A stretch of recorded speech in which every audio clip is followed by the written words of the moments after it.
Confucius once said, "A man who chases two rabbits catches neither." And if he were talking about the gorge, he'd be adding, "And if you chase three, you trip over your own feet and fall into a plot hole."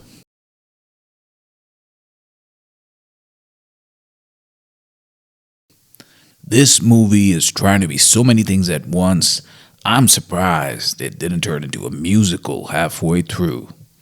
The gorge was so intense, I ate a whole bag of chips, a tub of ice cream, and a family sized bucket of chicken for emotional support. The chicken had more depth of character than anyone in this movie, and the ice cream was less cold than their romance.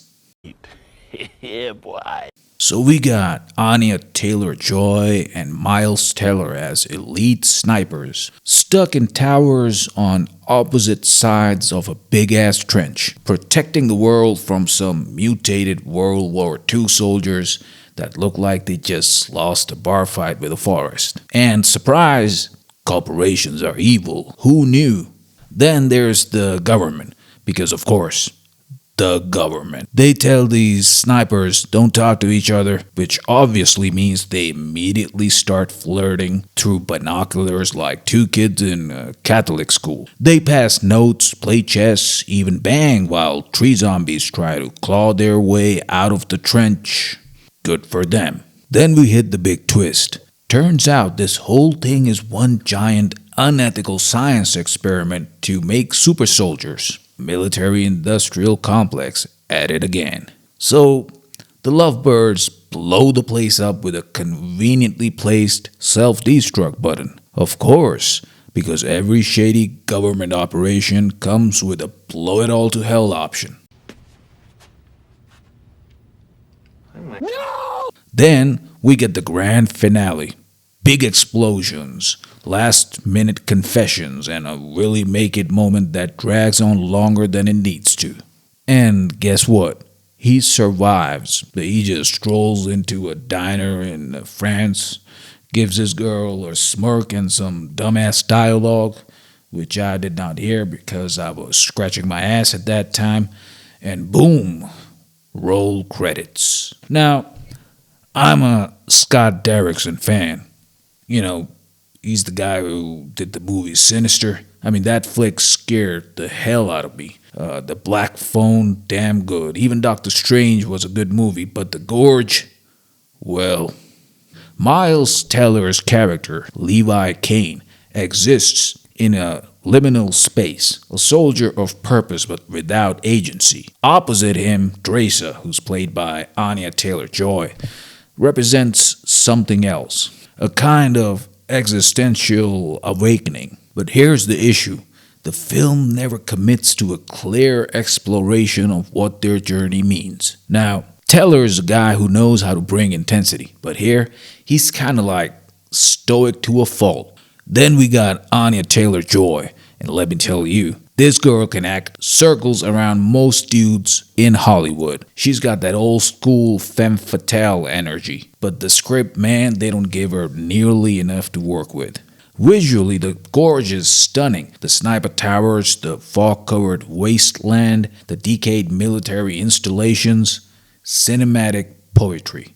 But where's the depth? Where's the existential dread? If you're going to hint at metaphors about war, guilt, and government experiments, then commit. Don't just treat them like cool background decorations. The romance feels misplaced. It would have been far more effective if the love story was one of desperation rather than forced meet-cute nonsense. I didn't get the character logic either. I mean, how are they not freaking out about the whole trees are eating people thing? If your characters don't act like real people, your movie starts to feel fake. The film drags in the middle so hard, you'd think it got shot in both legs. Also, for snipers, these two sure love making noise. When the monsters finally show up, I mean, they're creepy as hell. You mix World War II ghosts with some toxic waste body horror. That's good nightmare fuel. but not enough fear. The movie doesn't make you feel trapped with the characters. These guys feel way too comfortable for people living on top of literal hell. The Gorge is a film that doesn't know when to shut up and when to speak. For long stretches, we get no dialogue at all, forcing us to rely on body language and context.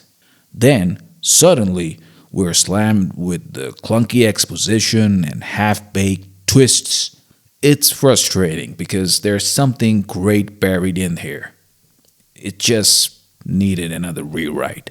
The movie never lets its characters ask the right questions.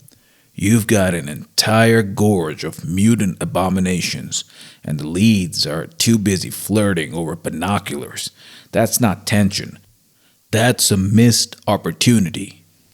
Now think about this. Levi and Dresa are isolated in sniper towers, watching over the gates of hell. But instead of freaking out, they're playing board games and doing some kind of interpretive dance.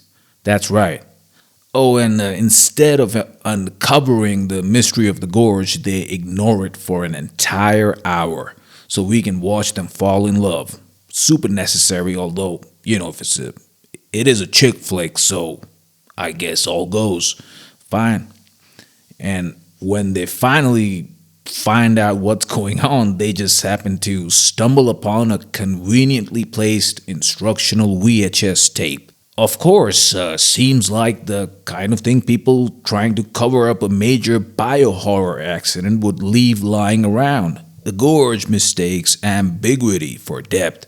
Its first act is tightly wound up with tension, but the middle loses all momentum as the leads engage in childish antics while the plot grinds to a halt. The final act attempts to justify its existence with a barrage of revelations, but they feel hollow, as if the film is checking off sci-fi thriller tropes from a list. Honestly, it's one ridiculous ride. It's got monsters, action, and enough of love in a hopeless place to make Rihanna proud.